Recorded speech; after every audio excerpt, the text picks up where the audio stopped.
السلام علیکم ورحمۃ اللہ وبرکاتہ۔ عزیز ناظرین، محفل تذکیر میں ایک بار آپ کا پھر استقبال ہے۔ سورۃ الاعلیٰ کے بعد انشاءاللہ تعالی آج کی اس محفل، اس نشست میں ہم لوگ سورۃ الغاشیہ کا احاطہ کریں گے، اور جیسا کہ ہم جانتے ہیں سورۃ الغاشیہ سورۃ الاعلیٰ کا تکملہ ہے، یا اس کے مضامین سورۃ الاعلیٰ کے مضامین کو کمپلیمنٹ کرتے ہیں۔ اللہ تعالیٰ نے سورۃ الاعلیٰ میں جن دو جماعتوں کا ذکر کیا، سیذکر من یخشی ویتجنبھا الاشقی، کہ ایک جماعت ان لوگوں کی ہوگی جو متقین ہوں گے، اللہ تعالیٰ سے ڈرنے والے ہوں گے، اور ایک جماعت وہ ہوگی جو بدبخت لوگوں کی جماعت ہوگی۔ اور ان دونوں جماعتوں کے ساتھ میں کیا معاملہ ہوگا، کون سی جماعت جنت میں جائے گی، ان کے حالات کیا ہوں گے، کون سی جماعت جہنم میں جائیں گی، ان کے حالات کیا ہوں گے۔ دراصل میں سورہ غاشیہ کا پہلا رکوع اسی مضمون سے متعلق ہے۔ تو انشاءاللہ تعالی اللہ کا نام لے کر ہم سورۃ الغاشیہ کا درس شروع کرتے ہیں۔ میرے ساتھ میں مولانا محترم عبدالستار ندوی صاحب موجود ہیں، السلام علیکم۔ اور وہ قرأت بھی کریں گے، اور ہر آیت کے ساتھ میں اس کا ترجمہ آپ لوگوں کے سامنے رکھیں گے، اور انشاءاللہ تعالی پھر ایک ایک آیت کی تفسیر ہم لوگ کوشش کریں گے آپ کے سامنے بیان کرنے کی۔ اعوذ باللہ من الشیطان الرجیم، بسم اللہ الرحمن الرحیم۔ هل اتاک حدیث الغاشیہ، کیا تمہیں اس چھا جانے والی آفت کی خبر پہنچی ہے؟ وجوہ یومئذ خاشیہ، اس چہرے اس روز خوفزدہ ہوں گے۔ عاملۃ ناصبہ، سخت مشقت کر رہے ہوں گے۔ تصلی نارا حامیہ، تھکے جاتے ہوں گے، شدید آگ میں جھلس رہے ہوں گے۔ تسقی من عین آنیہ، کھولتے ہوئے چشمے کا پانی انہیں پینے کو دیا جائے گا۔ لیس لہم طعام الا من ضریع، کھاردار سوکھی گھاس کے سوا کوئی کھانا ان کے لیے نہ ہوگا۔ لا یسمن ولا یغنی من جوع، جو نہ موٹا کرے نہ بھوک مٹائے۔ وجوہ یومئذ ناعمہ، کچھ چہرے اس روز بارونق ہوں گے۔ لسعیہا راضیہ، اپنی کارگزاری پر خوش ہوں گے۔ فی جنت عالیہ، عالی مقام جنت میں ہوں گے۔ لا تسمع فیہا لاغیہ، کوئی بیہودہ بات وہاں نہ سنیں گے۔ فیہا عین جاریہ، اس میں چشمے رواں ہوں گے۔ فیہا سرر مرفوعہ، اس کے اندر اونچی مسندیں ہوں گی۔ وَأَكْوَابٌ مَوْضُوعَةٌ، ساغر رکھے ہوئے ہوں گے۔ وَنَمَارِقُ مَصْفُوفَةٌ، گاؤ تکیوں کی قطاریں لگی ہوں گی۔ وَزَرَابِيُّ مَبْثُوثَةٌ، اور نفیس فرش بچھے ہوئے ہوں گے۔ صدق اللہ العظیم، سچ فرمایا اللہ رب العزت نے۔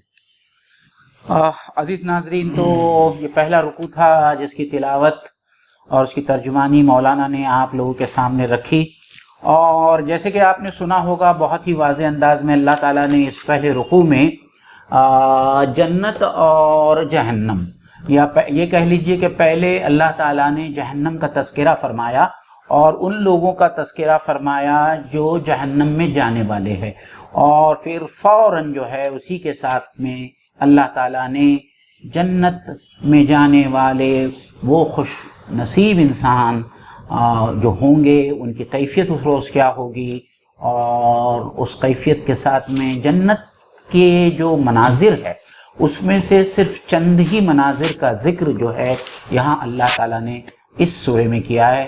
حالانکہ جہنم اور جنت کے مناظر قرآن مجید کی مختلف صورتوں میں مختلف جگہوں پر آپ کو ملے گی. اگر اس کو آپ ایک ساتھ میں دیکھ لیں تو آپ کو احساس ہوگا جنت کا بھی اور جہنم کا وہ ہیبت ناک منظر بھی ہمارے آنکھوں کے سامنے آئے گا کہ اللہ کی کتاب جو ہے جس انداز میں ان حالات کی منظر کشی کرتی ہے تو ایسا لگتا ہے کہ وہ چیز ہمارے نظروں کے سامنے آ جاتی ہے.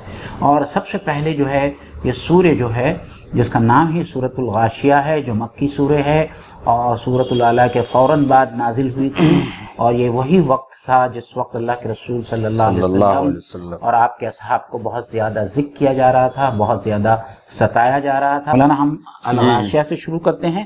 حل اتاک حدیث الغاشیہ، تو کیا پہنچی تم تک خبر. یہاں حدیث جو ہے اصطلاحی معنی میں نہیں ہے بلکہ لغوی معنی میں ہے. تو اللہ تعالیٰ پوچھ رہا ہے حل اتاک حدیث الغاشیہ، کیا تمہیں اس چیز کی خبر پہنچی جو چھا جانے والی ہے. جی اور یہ قرآن مجید کا اسلوب ہے اور اللہ تعالیٰ کا اسلوب ہے کہ ایک سمپل اسٹیٹمنٹ بیان کرنے کی بجائے اللہ تعالیٰ ایک سوال پوچھتے ہیں، کیونکہ جب سوال پوچھا جاتا ہے تو سننے والا زیادہ چوکنا ہو جاتا ہے جی اور زیادہ توجہ سے سنتا ہے. یہاں اللہ تعالیٰ ہم سے جواب نہیں چاہتا ہے، اللہ تعالیٰ صرف یہ چاہتا ہے کہ اللہ تعالیٰ جو سوال کر رہا ہے ہم اس کو، یا اللہ تعالیٰ آگے جو بات بیان کرنے جا رہا ہے ہم اس کو بہت ہی توجہ اور بہت ہی اٹینشن کے ساتھ میں اس کو ہم سنیں. اور یہاں کس سے اللہ تعالیٰ سوال کیا جا رہا ہے؟ تو مفسرین یہ کہتے ہیں کہ ظاہری بات ہے کہ اللہ کے رسول صلی اللہ علیہ وسلم کے توسط سے دراصل میں یہ سوال ان تمام لوگوں سے کیا جا رہا ہے جو آخرت کے منکر ہیں. الغاشیہ جو قیامت کے مختلف ناموں میں سے ایک نام ہے جو اللہ تعالیٰ نے قرآن مجید میں استعمال کیا ہے، اگر آپ اس پہ کچھ زیادہ روشنی ڈالیں. یہ عربی کا لفظ ہے غاشیہ، اس میں فاعل ہے، مؤنث کا صیغہ ہے، اور اس کا فعل آتا ہے غاشیہ یغشا غشین و غشیانا. اس کی میننگ ڈھانکنے کی آتی ہے. یہاں پر اللہ تعالیٰ نے لفظ قیامت کا ذکر نہیں کیا ہے، یعنی قیامت کی صفت کا ذکر کیا ہے. بہت ساری جگہوں پہ الحاق کا، تو اکثر و بیشتر جگہ پہ لفظ قیامت کی صفت کو بیان کیا ہے. اس سے یہ ظاہر کرنا مقصود ہے کہ یہ قیامت جو ہونے والی ہے اس کی کیفیت ایسی، اور جتنے صفات بیان کیے گئے ہیں قیامت کے تعلق سے، کہیں غاشیہ ہے، کہیں پہ الحاق کا ہے، ان تمام صفات یا ان کے علاوہ جو بھی دوسری صفات ہیں تمام کو دیکھنے کے بعد یہ پتہ چلتا ہے کہ وہ قیامت کی کیفیت جو ہوگی تمام چیزوں کو اپنے اندر سموئی ہوگی. یہ نہیں کہ صرف غاشیہ ہوگی، اس کے اندر حاقہ والی بھی صفات ہوں گی. تو الغاشیہ سے مراد یہ ہے کہ ایسی مصیبت ہوگی جو مصیبت ساری انسانیت، سارے دنیا کو، سارے وجود کو، بلکہ جتنے پلانٹس ہیں سب کو چھائے ہوئے ہوگی، ڈھانکے ہوئی ہوگی. اس لیے اللہ نے کہا الغاشیہ، لفظ قیامت کا ذکر نہیں کر کے صرف اس کی صفت کا ذکر کر دیا.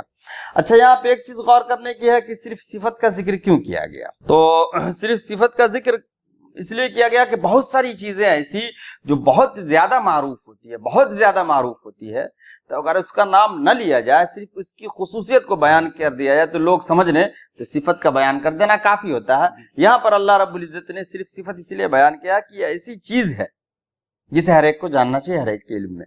ہمیں ایک بات یاد آئی کہ کبھی کبھی ہم لوگ چھوٹے تھے تو دکانوں میں جاتے تھے خریدنے کے لیے، کہتے تھے نمکین دے دو. حالانکہ نمکین ایک صفت ہے، بہت ساری چیزیں نمکین ہو سکتی ہیں، لیکن ایک چیز معروف تھی کہ نمکین کا مطلب یہی ہے.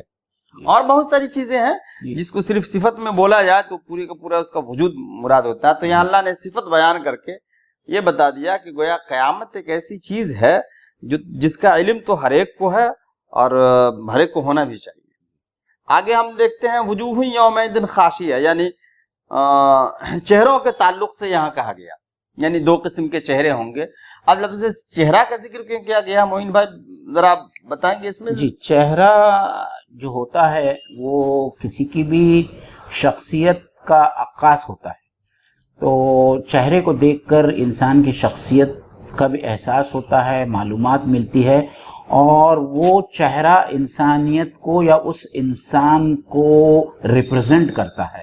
تو اس لیے اس انسان کا بیان نہ کرتے ہوئے خاص طور پر اس مضمون میں چہرہ اس لیے بیان کیا گیا ہے کہ قیامت کے روز مختلف لوگوں کے چہروں کی جو کیفیتیں ہوں گی جی اس سے یہ بات صاف طور پر عیاں ہوں گی کہ یہ چہرے مجرموں کے چہرے ہیں یا یہ چہرے ان خوشبخت انسانوں کے چہرے ہیں جو جنت میں جانے والے ہیں۔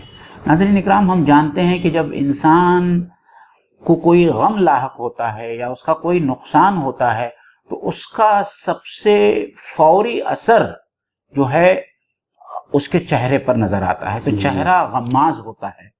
تو اس چہرے کا ذکر یہاں اللہ تعالیٰ نے اتنی خوبصورتی سے کیا ہے کہ وجوہ یومئذ خاشعہ، کہ اس دن کچھ چہرے ہوں گے جو ڈرے ہوئے ہوں گے، خوف زدہ ہوں گے۔ یہ تو قیامت کے فوری بعد کا ذکر ہو رہا ہے، ابھی تک لوگ جہنم یا جنت میں نہیں گئے ہیں۔ اس لیے مفسرین نے اس کو مولانا اس انداز میں سمجھانے کی کوشش کیا ہے کہ رزلٹ کا دن ہے اور دو قسم کے طالب علم ہے۔ ایک وہ طالب علم ہے جس نے محنت کیا پورا سال بھر اور جس نے امتحان میں بہت اچھا پرچہ حل کیا، تو اس بات رزلٹ آنے سے پہلے بھی وہ یہ جانتا ہے کہ وہ پاس ہونے والا ہے جی۔ اس کے برمقابل ایک ایسا طالب علم جس نے امتحان کے لیے کوئی تیاری نہیں کی، اسکول نہیں گیا، اور رزلٹ والے دن وہ خود جانتا ہے کہ اس کا رزلٹ کیا ہونے والا ہے۔ تو اسی طریقے سے وہ انسان جس نے ایمان نہیں لایا اور جس کے کرتوتوں کا اندازہ اس کو خود کو ہے اور اللہ تعالیٰ کو ہے، اور اس وقت یا جس وقت اس کے ہاتھ میں بائیں ہاتھ میں اس کا اعمال نامہ دے کر اس کو یہ ظاہر کر دیا جائے گا کہ اب تیری جگہ جو ہے وہ جہنم ہے، تو اس کی وجہ سے اس کے چہرے پر جو خوف ہوگا، اللہ تعالیٰ اسی خوف کا تذکرہ یہاں کر رہا ہے کہ ان تمام لوگوں کے جہنمیوں کے چہرے جو ہے اس وقت انتہائی خوف زدہ۔ اچھا، یہ سور پھونکے جانے کے فوراً بعد کا ہے بات؟ جی یہ دراصل میں یہ ان تمام سورہ غاشیہ میں جو ہے اللہ تعالیٰ نے ان تمام مراحل کو ایک ساتھ میں جمع کر دیا ہے۔ جب لوگوں کو اٹھایا جائے گا، حشر کے میدان میں جمع کیا جائے گا، پھر نامہ اعمال دیے جائیں گے اور پھر وہاں سے جنت یا جہنم میں ہانکے جائیں گے۔ جی۔ تو اس لیے خاشعہ کا لفظ ہے۔ خاشعہ کی اصل میننگ تو آتی ہے خشوع و خضوع، جو نماز میں خشوع و خضوع ہوتی ہے، یعنی تذلل کی جو کیفیت ہوتی ہے، اور ایک میننگ یہ ہے خوف زدہ ہونا۔ مفسرین نے زیادہ تر یہی کیا، اور ویسے بھی انسان کے اندر جب خشوع و خضوع ہو تو خدا کا خوف دل میں ہوتا ہے۔ آگے کی آیت میں دیکھتے ہیں عاملۃ ناصبہ۔ عاملہ یعمل عملا کی میننگ آتی ہے کام کرنا، اور ناصبہ کی میننگ تھکے ہوئے، یعنی یہ وجوہ کی طرف، وجوہ کے حساب سے بتایا گیا۔ وجوہ جمع کا ہے، اسی حساب سے خاشعہ کا لفظ آیا ہے، مؤنث کا صیغہ، اور اس کے بعد عاملہ یہ بھی مؤنث ہے، ناصبہ یہ بھی مؤنث ہے، یعنی وہ کچھ چہرے ایسے ہوں گے جو تھکے ہارے ہوں گے اور بہت زیادہ مشقت کیے ہوں گے۔ یعنی ایک تو دیکھنے سے ظاہر ہو رہا ہوگا، جب فیصلے ہو رہے ہوں گے اس وقت کچھ چہرے بہت زیادہ تھکے ہارے ہوں گے، یعنی دنیا میں بے انتہا انہوں نے مشقت کیا، اور مشقت ویسی مشقت ریاضت والی، عبادت والی، اور اپنے حساب سے جنت کو پانے والی، یا اپنے حساب سے رب کو خوش کرنے والی محنت مشقت کیا، اور نتیجہ یہ نکلا کہ نبی کے بتائے ہوئے راستے پہ نہیں انہوں نے یہ عمل کیا، جس کی وجہ سے عمل تو کیا اور اتنے عمل کیا جو تھکے ہوئے ہیں، لیکن نتیجہ کچھ اور ملا۔ حضرت عمر رضی اللہ تعالیٰ عنہ کا سفر جب ملک شام کی طرف ہوا تھا تو روایت میں آتا ہے تفاسیر میں کہ ایک جگہ گرجا گھر کے پاس سے گزر ہوا، یا کسی راہب کو دیکھ کر کے حضرت عمر کافی رونے لگے۔ لوگوں نے سوال کیا، دریافت کیا حضرت عمر رضی اللہ تعالیٰ عنہ سے، تو انہوں نے بتایا کہ ان کو دیکھ کر کے کہ کتنی مشقت کر رہا ہے رب کو خوش کرنے کے لیے، لیکن طریقہ وہ اختیار نہیں کر رہا جو رب نے بتایا ہے، اور نتیجہ اس کا یہ ہے جہنم میں جائے۔ بہت اچھا نقطہ ہے مولانا۔ اس کے ساتھ میں ایک اور نقطہ جو مفسرین نے یہ بھی بیان کیا ہے کہ وہ لوگ جنہوں نے اپنی ساری زندگی دنیا کی کمائی حاصل کرنے میں لگا دی، جی، اللہ تعالیٰ نے یہ کہا ہے کہ گویا وہ ایک سراب کی طرف بھاگے جا رہے ہیں اور یہ سمجھ رہے ہیں کہ ان کو وہاں بسراب بقیت یحسبہ الظمآن ماء۔ ہاں جی میرے خیال سے سورہ نور کی وہ آیت ہے کہ وہ سراب کی طرف بھاگے جا رہے ہیں، اور جب سراب کی طرف پہنچتے ہیں تو وہاں دیکھتے ہیں کہ وہاں پانی وغیرہ کچھ نہیں ہے، وہاں ان کی موت ہوتی ہے، اور وہ اپنے آپ کو اللہ کی بارگاہ میں اللہ کے سامنے پاتے ہیں۔ تو زندگی بھر کی مشقت جو ہے، وہ مشقت سے ان کو کچھ حاصل نہ ہونے والا سوائے تھکن کے، تو وہ تھکے ماندے چہرے، اس پر جو اضمحلال ہوگا، اور وہ اضمحلال اور وہ تھکن زدہ چہرے جو ہے ان جہنمیوں کے ہوں گے، جو اس دن ہم کو نظر آئیں گے۔ اور آپ نے جو نقطہ بیان کیا وہ بھی اپنی جگہ پر اتنا ہی صحیح ہے۔ تو دراصل میں یہ ایک ملی جلی جو ہے ایک جماعت ہوگی جن کے چہروں کی یہ کیفیت اور یہ حالات ہوں گے جو اللہ تعالیٰ نے بیان فرمایا۔ اب آگے یہ ہے کہ تسلا نارن حامیہ، جھونکے جائیں گے یا شدید آگ میں جھلس رہے ہوں گے۔ تو یعنی دو کیفیت بیان کی گئی، تین کیفیت، ایک تو خوف زدہ ہوں گے، سخت مشقت کیے ہوں گے، تھکے ہارے لگ رہے ہوں گے، اس کے بعد آگ میں جھلس رہے ہوں گے۔ یہاں پر میں بتاؤں گا کہ نار جو ہے لفظ وہ آگ کے لیے استعمال ہوتا ہے، اور آگ کی خاصیت ہی ہے گرم، آگ کبھی ٹھنڈی نہیں ہوتی ہے، لیکن اللہ نے لفظ نار کے ساتھ اس کی صفت لایا حامیہ، ایسی آگ جو گرم ہوگی، جی دہکتی ہوئی آگ سے بھی اس کا ترجمہ کیا گیا ہے۔ تو آگ جو ہے اگر دہکتی ہوئی آگ سے ترجمہ کرتے ہیں تو اس کی صفت تو ہے، لیکن اگر گرم کی طرف دیکھتے ہیں تو شدت کو بیان کرنا، یعنی یہ جو آگ ہم دنیا میں دیکھ رہے ہیں آخرت کی آگ کے مقابلے میں گرم نہیں، اس لیے بعض روایات میں یا بعض اقوال میں آتا ہے نا کہ جب جہنمیوں کو دنیا کی آگ میں چھوڑ دیا جائے گا تو انہیں نیند آ جائے گی، اتنا اس کو سکون ملے گا۔ جی مجھے نہیں پتا تھا، یہ بڑی پیاری حدیث ہے۔ اور میرے خیال سے سورہ اعلیٰ کے اندر میں بھی اللہ تعالیٰ نے کہا کہ نار القبریٰ، اللہ تعالیٰ صرف نار ہی کہتا تو کافی تھا، لیکن اللہ تعالیٰ نے اس کے ساتھ میں اشقا کے ساتھ میں نار القبریٰ کو جمع کر دیا ہے کہ نہ صرف یہ آگ ہوگی، اور یہ آگ جو ہے دنیاوی آگ سے الگ ہوگی، اور اللہ کی لگائی ہوئی آگ ہوگی، اور کبریٰ ہوگی، بہت بڑی آگ ہوگی۔ تو دراصل میں اس آگ کی شدت کو بیان کرنا اللہ تعالیٰ کے مقصود ہے۔ آپ لوگ ناظرین، اللہ تعالیٰ تمام انسانوں سے مخاطب ہو کر یہ کہتا ہے کہ آپ اس کو بہت ہی کیجول انداز میں نہ لیں کہ جہنم کوئی ایسی چیز ہے یا ایسی کوئی جگہ ہے کہ جہاں کوئی انسان ایک لمحہ بھر بھی جو ہے رہنے کا اور رکنے کا تصور نہیں کر سکتا۔ وساعت مستقرم و مقامہ، جو اس میں ساعت مستقر و مقامہ کہ وہ تو اسی جگہ ہے کہ وہاں ایک پل بھی جو ہے کوئی انسان ٹھہرنا پسند نہیں کرنے کا، چاہ جائے گا کہ وہاں رہنے کی بات کی جائے۔ تو اللہ تعالیٰ بہت بار بار انسانوں کو سمجھا رہا ہے، تنبیہ کر رہا ہے کہ تم اس جہنم کو بہت کیجولی مت لو، اس جہنم کے بارے میں سوچو کہ جو لوگ جہنم میں جانے والے ہیں ان کا کیا حال ہونے والا ہے۔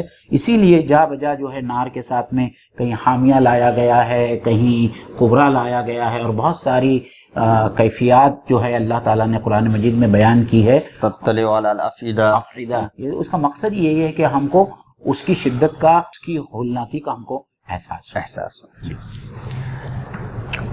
تسقى من عین آنیہ، جہنمیوں کے تعلق سے بتایا گیا ہے کہ ان کو پلایا جائے گا کھولتے ہوئے چشمے کا پانی۔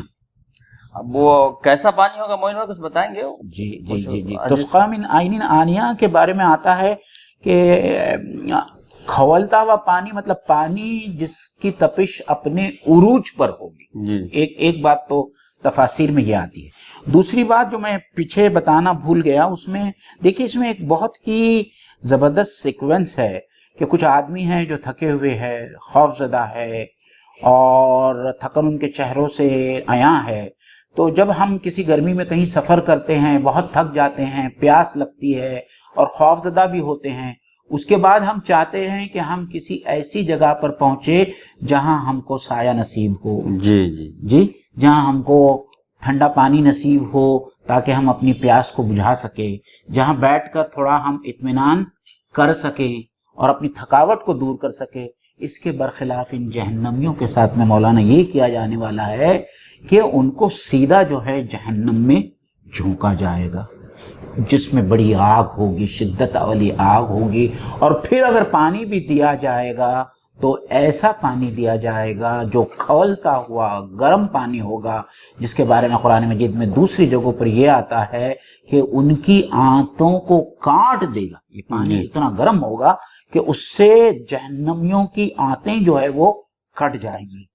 اللہ تعالی ہم سب کو ہماری حفاظت فرمائے اللہ تعالیٰ۔ ایک کتاب ہے معین بھائی، وہ مرنے کے بعد کیا ہوگا، اس میں نے غالباً پڑھا تھا کہ آگ اتنا، یہ پانی اتنا زیادہ کھول رہا ہوگا کہ اس کے بھاپ سے جیسی جہنمی پیالہ کو پینے کے لیے اپنے چہرہ کے قریب کرے گا تو اس کے بھاپ سے اس کے چہرے کی کھال گر جائے گی پانی میں، یعنی اتنی زیادہ اس کے اندر شدت اور حدت ہوگی۔ اللہ بچائے ہم سب کو۔ آگے ہے لیس لہم طعام الا من ضریع، کہ ان کے کھانے کے لیے سوائے زری کے اور کچھ نہ ہوگا۔ زری ایک پودے کو کہتے ہیں، اور جب یہ آیت نازل ہوئی تو کفار و مشرکین کہنے لگے کہ ہمارے جانور تو زری بہت کھاتے ہیں اور کھا کر کے موٹے ہو جاتے ہیں، اور یہ چیز وہاں بھی ملے گی۔ تو نبی پاک صلی اللہ علیہ وسلم کی طرف سے یہ کہا گیا کہ یہ وہ زری نہیں ہے جس کا تم تصور کر رہے ہو۔ ایک چیز اور معین بھائی یہ میں کہنا چاہوں گا کہ یہ لفظ زری کہیں زری ہے، کہیں زقوم ہے، اور سورہ دخان میں زقوم آیا ہے، حاقہ میں غسلین آیا ہے، تو یہ تضاد بیانی نہیں ہے۔ آپ نے اچھا ہوا یہ پوائنٹ ریس کیا۔ قرآن مجید میں مختلف جگہوں پر جہنمیوں کو جو کھانے کے لیے دیا جائے گا، جو مینو ہے جہنمیوں کا، وہ اللہ تعالیٰ نے مختلف جگہوں پر بیان کیا ہے۔ جیسے سورہ دخان میں جو ہے اللہ تعالیٰ نے بیان کیا ہے کہ شجرۃ الزقوم، اور سورہ حاقہ میں کہا ہے کہ غسلین، زخموں کا دھون۔ تو ہم نے اپنی پچھلی نشست میں یہ ناظرین کے سامنے یہ بات رکھی تھی کہ جس طریقے سے جنت کے مختلف درجات ہوں گے، اور جنتیوں کے اعمال اور ایمان کے لحاظ سے اور مناسبت سے جو ہے وہ ان درجات میں مختلف قسم کے ان کے لیے عیش و آرام کی چیزیں اللہ تعالیٰ میسر فرمائیں گا۔ اسی طریقے سے جہنم کے بھی مختلف درجات ہیں، اور ہم نے قرآن مجید میں بھی پڑھا ہے کہ کہیں اس کو ویل کی وادی سے یاد کیا گیا ہے، کہیں کچھ دوسرے نام سے یاد کیا گیا ہے۔ تو جہنم کے بھی مختلف درجات ہوں گے، اور جہنمیوں کے کرتوت اور ان کے کام اور ان کے اعمال اور ان کے گناہوں کی مناسبت سے ان کے مختلف درجات میں ان کو ڈالا جائے گا۔ جس طریقے سے جیل خانے میں ہوتا ہے، کچھ لوگ ایک کامن بیرک میں رکھے جاتے ہیں، اور جو بہت شدید اور بہت خطرناک مجرم ہوتے ہیں ان کے اپنے الگ سے جو ہے وہ سیل ہوتے ہیں۔ تو اسی طریقے سے جہنم میں بھی جو ہے جہنمیوں کے مختلف درجات ہوں گے، اور مختلف درجات کے جہنم میں جو ہے ان کو ڈالا جائے گا، اور وہاں کسی کا کھانا غسلین ہوگا، کسی کا کھانا زقوم ہوگا، اور کسی کا کھانا دری ہوگا۔ اور دری تو عام طور پر جو ہے ریگستان میں جو کانٹے دار جھاڑی بدبودار جھاڑی ہوتی ہے اس کو کہتے ہیں۔ اور زقوم کے بارے میں آپ شاید مجھ سے بہتر جانتے ہوں کہ اللہ کے رسول صلی اللہ علیہ وسلم کی ایک حدیث بھی آتی ہے کہ زقوم کا اگر اتنا کڑوا درخت ہوگا کہ اگر اس زقوم کے پیڑ کو نچوڑ کر اگر دنیا کے سمندر میں ملا جائے تو دنیا کے سمندر کا سارا پانی جو ہے وہ زہریلا اور کڑوا ہو جائے گا۔ اس کی صفت اللہ نے بیان کیا کہ انہو رؤوس الشیاطین تنبت فی اصل الجحیم، یعنی یہ ایسا پھل ہے جو سمجھے کہ شیاطین کے سروں کی طریقے سے ہیں، جس کی پیداوار جہنم میں ہوگی۔ خیر اللہ ہم سب کی حفاظت فرمائے۔ اب زری کے تعلق سے، زقوم کے تعلق سے آپ نے بتایا گویا کہ اس حساب سے کہ جہنمیوں کے طبقات بھی ہوں گے، اس حساب سے دیے جائیں گے۔ ایک بات یہ بھی کہی جا سکتی ہے کہ یہ کھانے سے کترائیں گے تو یہ دیا جائے گا، یہ کھانے سے کترائیں گے تو یہ دیا جائے گا۔ اور یہ بھی ہو سکتا ہے کہ ایک مینو سسٹم کا بنا ہوگا کہ آج یہ ہے تو کل وہ ہے، تو پھر کسی دن رہے گا۔ تینوں باتیں ہو سکتی ہیں۔ مولانا ایک بات ہم سوچیں کہ آج اللہ تعالیٰ کے ہم پہ اتنے احسانات ہیں مولانا، ہم کھانے کو بیٹھتے ہیں تو میں اکثر سوچتا ہوں ایسے لوگوں کے بارے میں جن کو اللہ تعالیٰ نے بہت کچھ دیا ہے۔ وہاں بعض اوقات تو یہ ہوتا ہے کہ ایک صاحب خانہ اس بات پر بگڑ جاتا ہے کہ بھئی آج اس کھانے کے ساتھ میں چٹنی کیوں نہیں ہے، یا اگر آج بریانی ہے تو بریانی کے ساتھ میں پاپڑ کیوں نہیں تلے ہوئے ہیں۔ یا ہمارے بچے آج کی اس تمدن کے بچے، ایسے بہت سارے خاندانوں کے بارے میں جانتا ہوں کہ جو جن کا کھانا بغیر کولڈ ڈرنک کے پورا نہیں ہوتا. پیپسی کوک اسپرائٹ کے بغیر ان کا کھانا پورا نہیں ہوتا. مولانا ہم تصور کرے کہ وہ جہنم جہاں یہ کھانا دیا جائے گا کیسے کھائیں گے یہ لوگ اگر یہ جہنم میں پہنچتے ہیں. تو ہم سب لوگوں کو کتنی کوشش کرنی چاہیے کہ یہاں تو کھانا ہمارے لقمہ ہمارے حلق سے نہیں اترتا اگر پیپسی نہیں ہو, پاپڑ نہیں ہو, چٹنی اچار نہیں ہو, وہاں ہم کیسے کھائیں گے؟ تو ہم اس جہنم سے کیا ہماری تھوڑی سی بھی کوشش ہوتی ہے کہ ہم اپنے آپ کو اس جہنم سے بچانے والے بن جائیں؟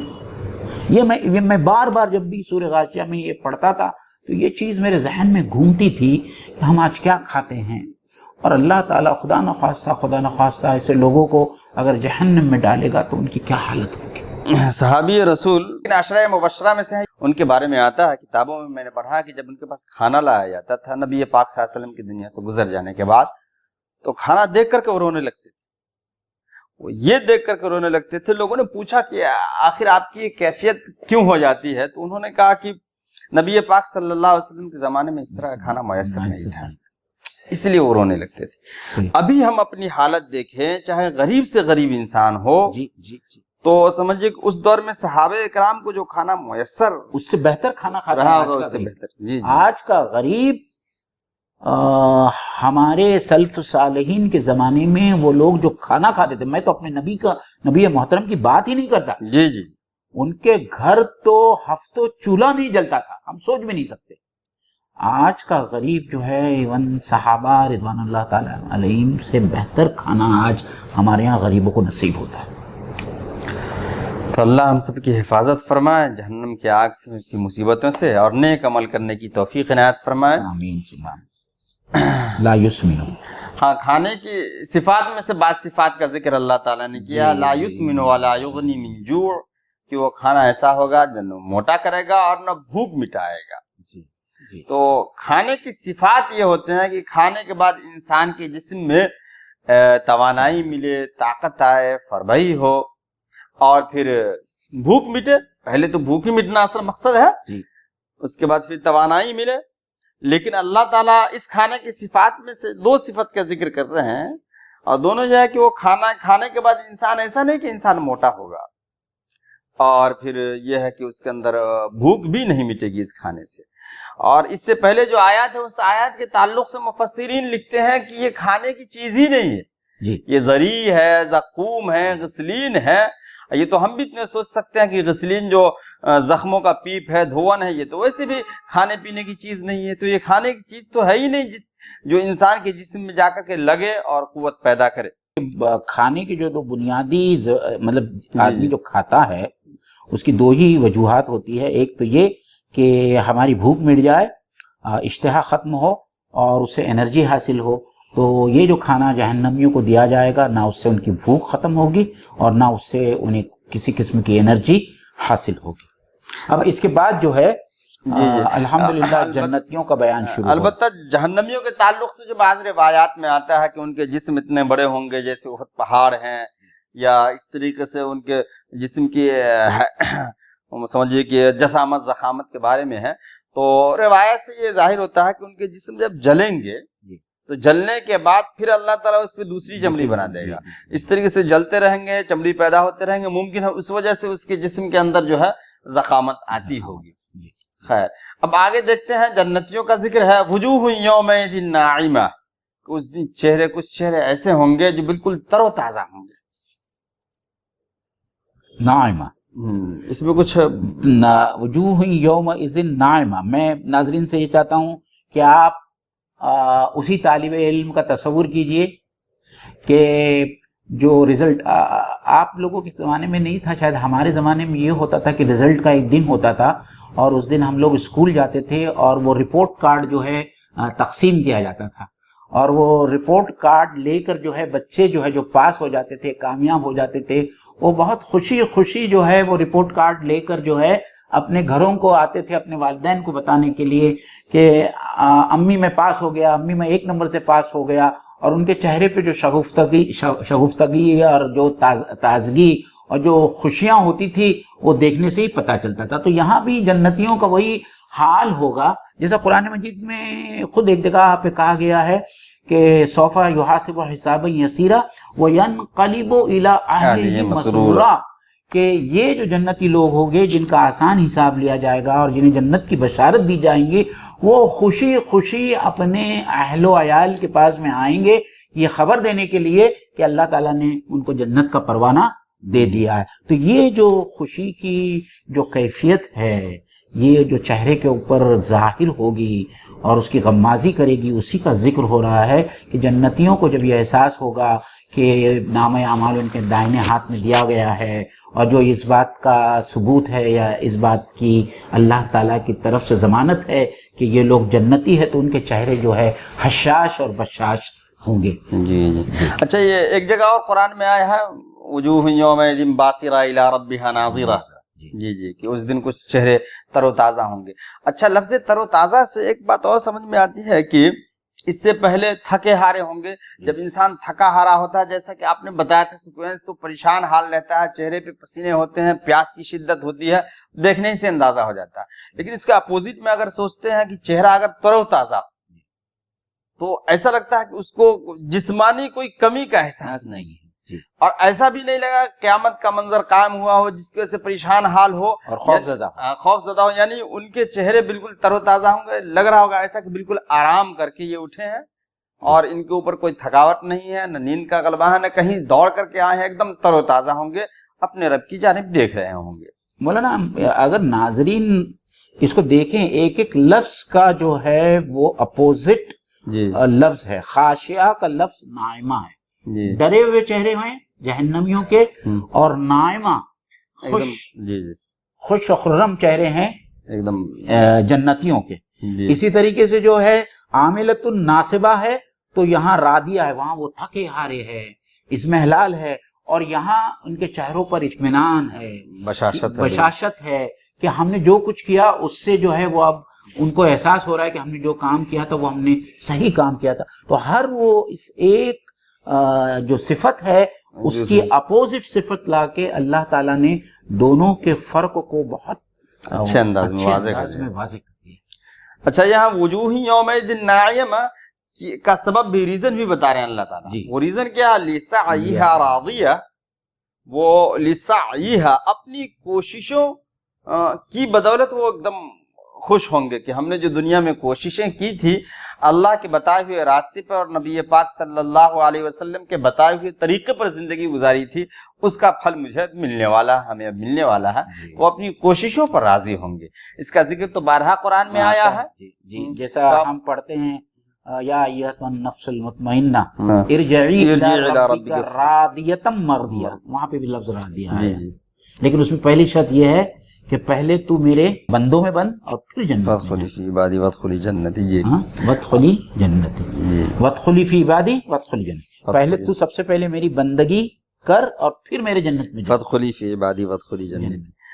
تو یہ چہرے کی شگفتگی یا اس کے اوپر تر و تازگی جو ہوگی، اس کی وجہ یہ ہے کہ اللہ تعالیٰ کے بتائے ہوئے طریقے پر اگر عمل اس نے کیا ہے، لسعیہا راضیہ، جو کچھ اس نے دنیا میں عمل کیا تھا اس پر خوش و خرم ہوں گے اور خوش ہوں گے. آگے یہ ہے کہ آخر یہ لوگ ہوں گے کہاں؟ تو اس سے پہلے جہنمیوں کا ذکر آ گیا، اب اللہ تعالیٰ جنتیوں کا ذکر کر رہے ہیں. وہ بھی چند صفات، چند چیزوں کی طرف اشارہ کیا جا رہا. فی جنت عالیہ، یعنی جنت کے اعلی مقام جنت میں ہوں گے. مولانا ایک تمہیداً ایک بات میں ناظرین کے سامنے رکھتا چلوں کہ اللہ تعالیٰ نے جنت کا جو بیان قرآن مجید میں کیا ہے، ان کو ایسے الفاظ استعمال کیے ہیں یا اس کو اس طریقے سے بیان کیا ہے کہ انسان اس کا ادراک کر سکتا ہے. جی صحیح. در حالانکہ جنت کی جو نعمتیں ہوں گی اس کا تصور ہمارے دماغ سے باہر کی چیز ہے، ہم اس کا تصور ہی نہیں کر سکتے. گو اگر اللہ تعالیٰ وہ تمام چیزیں بیان کرتا تو ہم کس طریقے سے سمجھتے؟ جی ایسی چیزیں بیان کیا جس کو ہم دیکھ سنیں. وہ ایسی چیزوں کا اللہ تعالیٰ نے بیان کیا ہے جو روز مرہ کی زندگی میں ہمارے مشاہدے میں آتی ہے، چاہے وہ گاؤ تکیے ہو، چاہے وہ مسندیں ہوں، صوفے ہوں، محلات ہو، بہتی ہوئی ندیاں اور چشمے ہوں، کھانے کے لیے پھل ہوں یا حوریں ہوں، خوبصورت عورتیں ہوں، جام ہوں، یہ تمام چیزوں کا بیان اللہ تعالیٰ نے اس لیے کیا ہے، ان الفاظ میں کیا ہے، تاکہ ہمارے تصور میں یہ آ سکے، ہمارے گرفت میں آ سکے، ہمارے ادراک میں آ سکے۔ حالانکہ مجھے پتا نہیں کہ آئندہ کب مجھے موقع ملے، آپ کو موقع ملے، ناظرین کو موقع ملے کہ جنت کے بارے میں ہم کچھ تفصیلاً ان لوگوں کے سامنے کچھ بات رکھیں۔ میں اکثر یہ محسوس کرتا ہوں کہ اللہ تعالیٰ نے جتنی کثرت سے جنت کے ذریعے قرآن مجید میں ترغیب دی ہے اور جہنم کا بیان کر کے جتنی تنبیہ کی ہے، اتنی کثرت سے جنت اور جہنم کا بیان ہمارے یہاں مسجدوں میں، دروس میں اور خطبات میں نہیں ہوتا۔ پتہ نہیں آپ مجھ سے اتفاق کرتے ہیں یا نہیں کرتے ہیں، لیکن یہ کرنا بہت ضروری ہے، کیونکہ ترغیب سے ہی انسانوں کو جو ہے اس طرف بلایا جا سکتا ہے اور تنبیہ سے انسانوں کو جہنم سے بچایا جا سکتا ہے۔ تو یہاں تو صرف اللہ تعالیٰ نے کچھ چیزوں کا بیان کیا ہے، کچھ چیزوں کا بیان جو ہے دوسری بہت ساری جگہوں پر کیا ہے، جیسے سورہ واقعہ میں بھی کیا ہے اور دوسرے مختلف صورتوں میں کیا ہے۔ تو چند چیزوں کا بیان یہاں ہم پہلے دیکھ لیتے ہیں، اس کے بعد میں مزید جو چیزیں یا جنت کے جو اللہ تعالیٰ نے جو نعمتیں اللہ تعالیٰ نے رکھی ہیں جنتیوں کے لیے، انشاءاللہ تعالیٰ اس پہ ہم مزید کچھ روشنی ڈالیں گے، کچھ احوال آپ لوگوں کے سامنے بیان کریں گے۔ لیکن اس سے پہلے جو میں بات آپ لوگوں کو جو بتانا چاہتا تھا وہ یہ جو اللہ کے نبی صلی اللہ علیہ وسلم کی جو حدیث ہے کہ جنت کی جو نعمتیں ہیں نہ کسی نے ان کو دیکھا، نہ ان کے بارے میں سنا، نہ ان کا خیال ہی کسی کے وہم و گمان میں آیا۔ تو اگر آپ کے ذہن میں ایسی کوئی چیز آتی ہے کہ جنت میں ایسا ہوگا تو یہ حدیث کے منافی ہو جائے گا۔ تو ظاہری بات ہے کہ وہ چیز آپ کے ذہن میں جو آئے ہے اس سے بہت اعلیٰ اور اس سے ورا معول ورا ہوگی۔ تو اس کو سمجھنے کے لیے بھونڈے طریقے پہ جو ہے میں کچھ چیز سمجھا سکتا ہوں آپ کو کہ دیکھیے، آج سے 100 سال پہلے کے جو لوگ تھے ان کے تصور میں یہ کبھی نہیں رہا ہوگا کہ وہ آج میں اپنے گھر میں بیٹھے 1000 کلومیٹر دور ان کے کسی رشتہ دار کے ساتھ میں ویڈیو کانفرنسنگ پر ایک دوسرے کو دیکھ کر ایک دوسرے کے ساتھ میں بات کر رہے ہوں۔ یہ تصور بھی نہیں آ سکتا۔ صحیح بات ہے۔ اسی طریقے سے آج ہم ان تمام سائنسی ایڈوانسز اور ہمارے بعد میں آنے والے چند ہزار سالوں میں قیامت تک اور کون کون سی ایجادات ہوں گی، ان ایجادات کا ہم تصور بھی نہیں کر سکتے۔ صحیح۔ تو اسی طریقے سے اللہ تعالیٰ نے، یہ تو انسان کے اپنی ایجادات ہے، تو اللہ تعالیٰ نے جنت میں اپنے جنتیوں کے لیے کیا کیا چیزیں، کیا کیا نعمتیں بہن فرمائی ہوگی، اس کا ہم کیا تصور کر سکتے ہیں۔ تو یہ ایک بڑی بھونڈی سی مثال ہے، لیکن سمجھنے کے لیے کافی ہے یہ۔ جی۔ اچھا معین بھائی، فی جنت نے عالیہ، جنت کے ساتھ اللہ نے عالیہ کی صفت لائی ہے۔ ایک تو یہ بات کہی جا سکتی ہے کہ اہل عرب جو ہے ایسے باغات کو پسند کرتے تھے جو اونچائی پر ہو، اونچائی پر ہونے کی وجہ سے جو ہے سیلاب سے، بارش کے پانی سے بچنے کے زیادہ امکانات ہوتے ہیں۔ اور دوسری بات غور کرتے ہیں تو ایسی جنتیں، ایسے باغات، اگر سیلاب کا تصور نہ بھی ہو ذہن میں، پھر بھی ایسے باغات جو اونچائی پر ہو دیکھنے میں خوشنما زیادہ لگتے ہیں، خوبصورت لگتے ہیں۔ جی، تو اس لیے اللہ نے یہ ترغیب دلانے کے لیے کہا کہ ایسی جنت میں ہوں گے جو اونچے مقام پر ہوں گے۔ اور جہنمیوں کا اور جہنم کا جہاں تک ذکر آتا ہے تو وہ گہرائی کا ذکر آتا ہے، اس کی اتنی گہرائی ہوگی، ایسی گہرائی ہے، جہنم کا ذکر آتا ہے۔ تو جنت کی صفت اللہ نے عالیہ سے کی ہے، یعنی یہ اونچے مقام والے جنتوں میں ہوں گے۔ اس کے بعد دوسری صفت یہ بتا دیا اللہ تعالیٰ نے کہ لا تسمع فیہا لاغیہ، یعنی وہ چہرے سے مراد وہ شخص جو جنت میں جائے گا۔ لا تسمع فیہا لاغیہ، وہاں بیہودہ باتیں نہیں سنیں گے۔ تو معین بھائی اس میں کچھ آپ بتائیں۔ مولانا، اکثر ہوتا ہے کہ اس دنیا میں ہم جن لوگوں کے ساتھ میں اٹھتے بیٹھتے ہیں وہاں چاہتے یا نہ چاہتے ہوئے ہم لوگوں کے زبان سے ایسے فحش الفاظ سنتے ہیں، ایسی بیہودہ باتیں سنتے ہیں کہ کبھی کبھی ایسے دل میں آتا ہے کہ ہم اپنے کانوں پر ہاتھ ڈالتے ہیں۔ اور اسی لیے قرآن مجید میں اللہ تعالیٰ مجرموں سے کہتا ہے وَامْتَازُوا الْيَوْمَ أَيُّهَا الْمُجْرِمُونَ، اے مجرم لوگ تم اب الگ ہٹ جاؤ.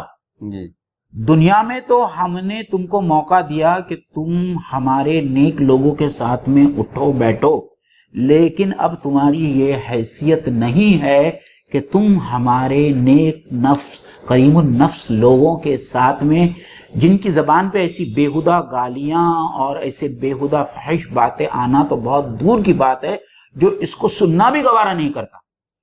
تو میں چاہتا ہوں کہ اب ان کی جو محفلیں ہوں گی وہ ایسے پاک نفوس کی محفلیں ہوں گی جہاں اس قسم کی بیہودہ باتیں سننا بھی جو ہے ممکن نہیں ہوگا اور اس قسم کی باتیں کی بھی نہیں جائیں گی. تو یہ جو ہے میرے خیال سے اللہ تعالیٰ یہ بھی بتانا چاہتا ہے کہ اشراف کی محفلیں کیسی ہوں. جی جی جی بالکل صحیح کہا آپ نے. دوسری بات اس میں یہ بھی غور کرنے کی ہے کہ جہنمیوں کے اپوزٹ میں یہ بتایا گیا ہے کہ جہنمی لوگ آپس میں لڑیں گے، ایک دوسرے کو لعن طعن کریں گے، ایک دوسرے کے ساتھ الزام تراشی کریں گے. اس لیے قرآن کی ایک آیت ہے لا تختصموا لدی وقد قدمت الیکم بالوعید، کہ دیکھو جہنمی لوگ آپس میں لڑو نہیں، ہم نے پہلے ہی تم کو وعید سنا دیا تھا، وعید نبیوں کو بھیج کر کے وعیدیں سنا دی تھی.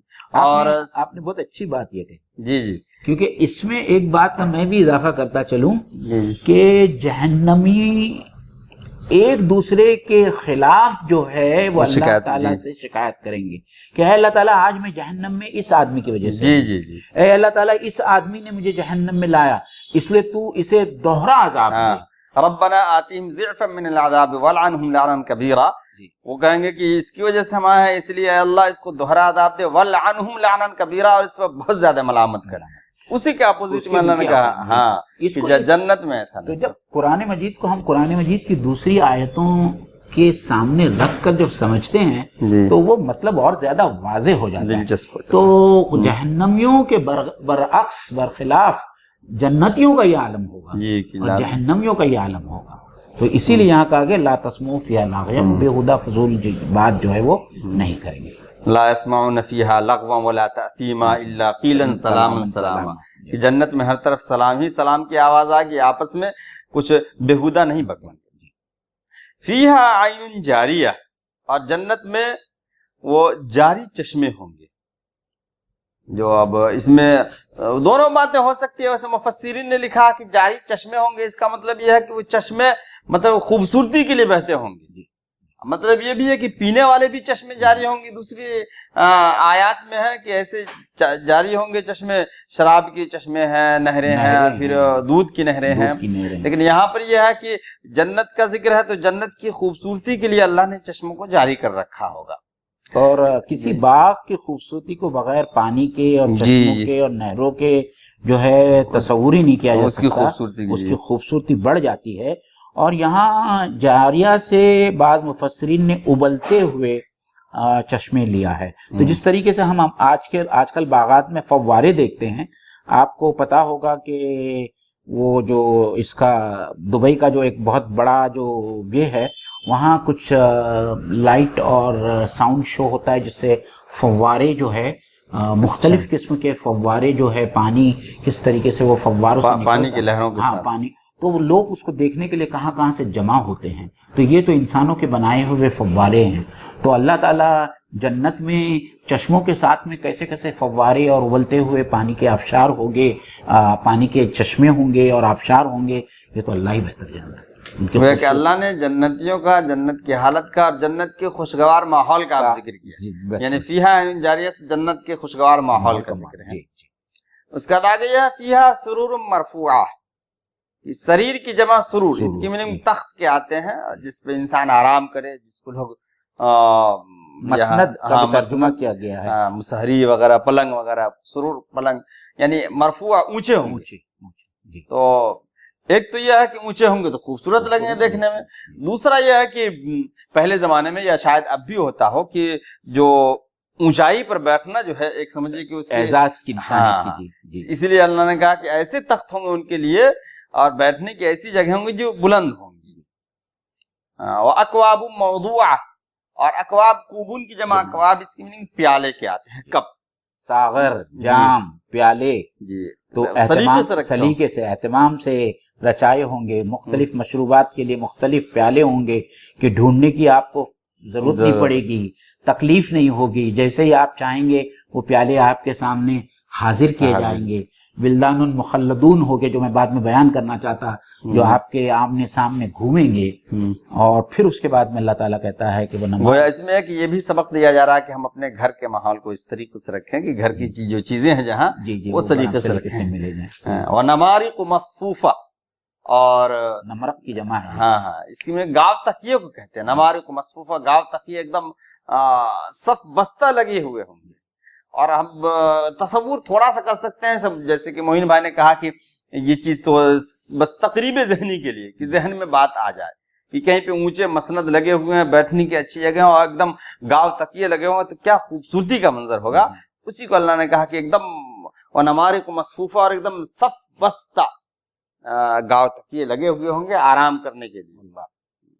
وزرابی مبسوسہ، اور نفیس قسم کے جو ہے غالیچے بچھے ہوئے۔ ہم کچھ کتابوں میں یہ پڑھتے ہیں کہ بعض لوگوں کے محلوں میں اور بڑے بڑے مکانوں میں جو غالیچے ہوتے ہیں وہ اتنے نفیس اور اتنے موٹے ہوتے ہیں کہ آدمی کے پورے پاؤں اس کے اندر دھس جاتے ہیں۔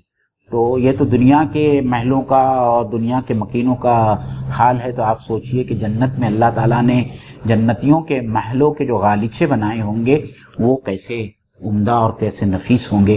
تو یہ جو ہے انسان کے ترغیب کے لیے جنت کے احوال میں سے کچھ چند احوال اللہ تعالیٰ نے ہمارے سامنے رکھے ہیں۔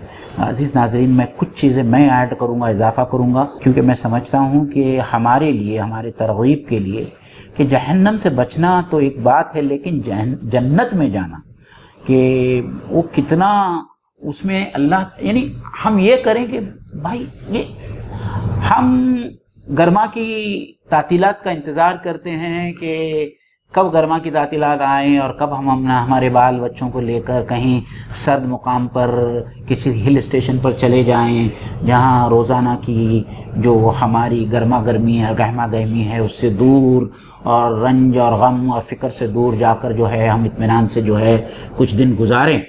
تو اب ہم میں سے کون نہیں چاہے گا کہ ہم اپنے اہل و عیال کے ساتھ میں جنت کی وہ جو اللہ تعالیٰ نے جو نعمتیں رکھی ہیں اس سے محظوظ ہوں۔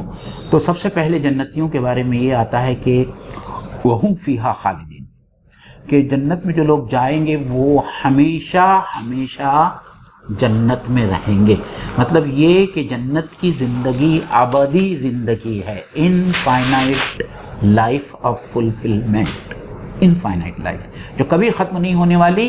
قیامت کے دن موت کو لایا جائے گا دمبے کی شکل میں اور ذبح کیا جائے گا، اس کے بعد سے موت ختم ہو جائے گی، موت کسی کو موت نہیں آئیں گی۔ پھر اللہ تعالیٰ جنت کے بارے میں کہتا ہے، یہ میں کچھ اصولی باتیں آپ لوگوں کے سامنے، لا خوف علیہم ولا ہم یحزنون۔ دنیا کی زندگی میں دو ہی مسائل ہیں انسان کے، ایک تو یہ کسی ایک آنے والے مستقبل کا اندیشہ کہ کیا ہو سکتا ہے، کیا میں کووڈ کا شکار ہو جاؤں گا، کیا میرے رشتہ دار میں کوئی کووڈ کا شکار ہو جائیں گے، یا کیا مجھے بزنس میں نقصان یا گھاٹا ہوگا، ایک یہ اندیشہ ہوتا ہے، خطرہ ہوتا ہے۔ اور ایک وہ چیز جو ہم سے کھو گئی، جو نقصان ہو گیا، اس کا غم ہوتا ہے کہ ہمارے رشتہ دار مر گئے یا فلانا ہو گیا اور یہ نقصان ہو گیا۔ تو اللہ تعالیٰ کہتا ہے کہ جنتیوں میں نہ کوئی خوف ہوگا نہ کوئی غم ہوگا، تمام چیزوں سے جو ہے انسان بری ہوگا۔ اس بات کو آپ یاد رکھیں۔ تیسری بات جنت کے بارے میں یہ آتی ہے کہ آدمی اور عورت، اس کی عمر تقریباً 32 سال کے آس پاس ہوگی، جو انسان کے جوانی کا جو ہے عروج کا وقت ہوتا ہے۔ تو تمام جنتی جو ہے ہمیشہ 32-33 سال کی عمر کے اندر ہوں گے۔ مردوں کے بارے میں یہ آتا ہے کہ، اور دوسری بات یہ آتا ہے کہ مرد اور عورتیں کافی ان کے ڈیل ڈول اونچے پورے ہوں گے، جیسے حضرت آدم علیہ السلام کے تھے۔ یہ جو ڈیل ڈول ہمارا آج کا ہے، یہ جسامت نہیں ہوں گی، ہماری جسامتوں کو بہت زیادہ بڑھا دیا جائے گا۔ حضرت آدم علیہ السلام کے بارے میں آتا ہے کہ وہ حضرت آدم اور حضرت حوا جو ہے بہت اونچے پورے تھی۔ پھر یہ بھی آتا ہے کہ جنت میں مردوں کو داڑھی اور مونچھیں نہیں ہوں گی۔ پھر یہ بھی آتا ہے کہ ایک مرد کو 100 مرد کے برابر طاقت حاصل ہوگی۔ اس کے بعد میں یہ بھی آتا ہے کہ جنت میں جو بعض چیزوں کا بیان ہوتا ہے، جیسا وہاں کے محلات کا بیان ہے، بالا خانوں کا بیان ہم نے اس روز تذکیر میں پڑھا تھا کہ اونچے اونچے ایسے بالا خانے ہوں گے جہاں جو ہے اندر جائیں گے تو باہر کی چیزیں نظر آئیں گے، باہر سے بالا خانوں کے اندر کی چیزیں نظر آئیں گے۔ پھر اللہ تعالیٰ یہ بھی کہتا ہے کہ ان کے آس پاس جو ہے ولدان مخلدون جو ہے وہ گردش کرتے ہوں گے، چھوٹے چھوٹے پیارے پیارے بچے، چھوٹے بچوں کو جو ہے ہم اٹھانا چاہتے ہیں، پیار کرنا چاہتے ہیں، تو اللہ تعالیٰ ہمارے لیے یہ چھوٹے چھوٹے پیارے پیارے بچے ہم کو کھیلنے کے لیے دیں گے۔ اس کے ساتھ میں وہاں جو ہے انسانوں کو پہننے کے لیے، ایون مردوں کے بارے میں آتا ہے کہ ان کے سونے اور چاندی کے بنے ہوئے جو ہے وہ کنگن ہوں گے، اور استبرق اور ریشم کے جو ہے ان کو لباس دیے جائیں گے، اور ایسا لباس ہوگا کہ ہم اس کا یہاں تصور نہیں کر سکتے۔ پھر اس کے ساتھ میں اللہ تعالیٰ ہم کو زوج مہیا کرائے گا، یا ہماری اپنی بیویاں ہوں گی، یہ بیویاں دنیاوی بیویوں میں سے بھی ہوگی، اور اللہ تعالیٰ ہم کو حوریں عطا کریں گا۔ حوروں کی خوبصورتی ہم دنیا کی خوبصورت عورتوں کے بارے میں جو ہے دیکھ کے جو ہے اش کرتے ہیں اللہ تعالیٰ کی خلاقیت کا، تو آپ سوچئے کہ اللہ تعالیٰ نے جنت میں جو حوریں بنائی ہوں گی وہ حوروں کا کیا عالم ہوگا۔ اور پھر اللہ تعالیٰ یہ بھی کہتا ہے کہ وَلَكُمْ فِيهَا مَا تَشْتَهِي أَنفُسُكُمْ وَلَكُمْ فِيهَا مَا تَدَّعُونَ، اور ایک جگہ کہتا ہے کہ وَلَدَيْنَا مَزِيدٌ، کہ تم جو بھی مانگو گے مانگنے کی بھی ضرورت نہیں آئیں گی۔ پہلے اللہ کہتا ہے کہ وَلَكُمْ مَا فِيهَا تَشْتَهِي أَنفُسُكُمْ، تمہارے دل میں جو آئے گا وہ حاضر کر دیا جائے گا، یعنی تم کو زبان پر اس کی لانے کی ضرورت نہیں ہے۔ اور پھر ایک جگہ پہ سورہ قاف میں فرماتا ہے وَلَدَيْنَا مَزِيدٌ، کہ ہم اس کے علاوہ بھی دیں گے۔ آپ کچھ مانگیں گے تو جو مانگیں گے وہ تو دیا جائے گا، اس پر بونس اللہ تعالیٰ یہ کہتا ہے کہ وَلَدَيْنَا مَزِيدٌ، کہ ہم اور بھی زیادہ اس سے آپ کو دیں گے۔ جنت کی جو ہے مٹی ہوگی وہ سمجھے کہ مشک و زعفران، اور اس کی جو اینٹیں ہوں گی ایک سونے کی ہوں گی، ایک چاندی کی ہوں گی۔ وہاں سورج نہیں نکلے گا، نہ دن ہوگی نہ رات ہوگی، اور نہ پھر نیند آئے گی، یعنی ایک خوشگوار ماحول رہے گا۔ اللہ تعالی ہم سب کو نصیب کرے جنت میں جانے۔ اور جمعہ کے دن وہاں ایک بازار بھرے گا، جی، جمعہ کے دن ایک بازار بھرے گا جہاں جنتی جائیں گے اور اپنے پسند کی چیزیں وہاں سے لے کے آئیں گے۔ وہ جب گھر لوٹیں گے تو ان کی عورتیں کہیں گی کیا بات ہے، آپ کے چہرے کا نور کچھ اور زیادہ بڑھ گیا ہے، نکھر گیا ہے۔ اللہ اکبر۔ تو وہ کیسے بازار ہوگے، وہ کیسے بیویاں ہوں گی، وہ کیسے بچے ہوں گے۔ اور ایک جگہ جو میں نے ما تشتہی انفسکم کا کہا کہ آپ کے سامنے سے ایک پرندہ اڑتا ہوا جائے گا اور آپ کے دل میں آئے گا اس کا گوشت کھانا، تو وہ پرندہ پکایا ہوا جو ہے آپ کے سامنے حاضر کیا جائے گا۔ اللہ اکبر۔ ہمیں سے کون ہے جو جنت میں نہیں جانا چاہے گا؟ لیکن عزیز دوستو، اللہ کے رسول صلی اللہ علیہ وسلم نے فرمایا ہے کہ جنت مشقتوں سے گھیر دی گئی ہے، جنت مشقتوں سے گھیر دی گئی۔ خفت النار بالشہوات وخفت الجنت بالمقارب، کہ جنت کو اللہ تعالیٰ نے مشقتوں سے گھیر رکھی، تو اتنی آسانی سے تو یہ جنت ملنے والی نہیں ہے، اس کے لیے محنت کرنا پڑے گا۔ اللہ تعالیٰ سے میں دعا کرتا ہوں کہ اللہ تعالیٰ مجھے بھی وہ محنت کرنے کی توفیق عطا فرمائے، آپ سب لوگوں کو بھی جنت کو حاصل کرنے کی اللہ تعالیٰ ترغیب و توفیق دے۔ اور عزیزان گرامی، ایک بار واپس میں آپ کی یاد دہانی کراتا چلوں کہ ہر جمعرات کو 9:30 بجے محفل تذکیر کا انعقاد کیا جاتا ہے۔ ہمارے چینل کو آپ سبسکرائب کریں، پروموٹ کریں، دوسرے لوگوں تک پہنچائیں، اور آپ بھی اس کار خیر میں ہمارے شریک ہوں۔